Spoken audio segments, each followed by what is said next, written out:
Welcome to our channel. NETGEAR Ex7300 Ac2200 Wi-Fi range extender setup. Plug the thing in, pick a spot halfway between your router and the dead zone. Not too far from the router or it won't catch signal. Plug it into the wall. Wait for the little power light. Connect to the extender's Wi-Fi on your phone or laptop. Look for a new Wi-Fi network called something like NETGEAR_EXT. Connect. No password at this point. Launch the setup page, open a browser. Go to mywifi.ext.net if you are using Windows. For Mac, use mywifi.x.local.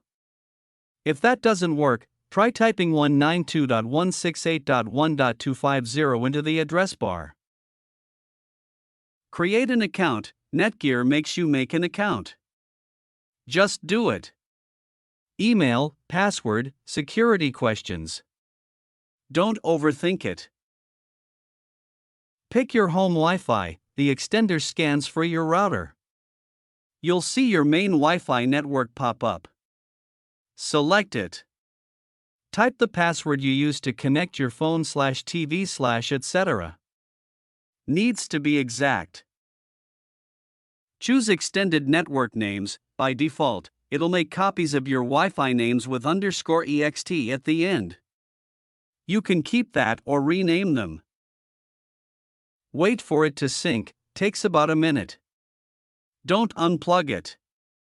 The lights will eventually go solid, green or white depending on model. That means it's linked.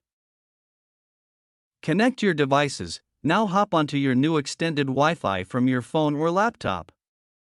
Use the same password as your main Wi-Fi. Move it if needed. If the signal's still weak, unplug the extender and try a different outlet closer to your dead zone, but not too far from the router. The little LED guide on the front tells you if it's in a good spot.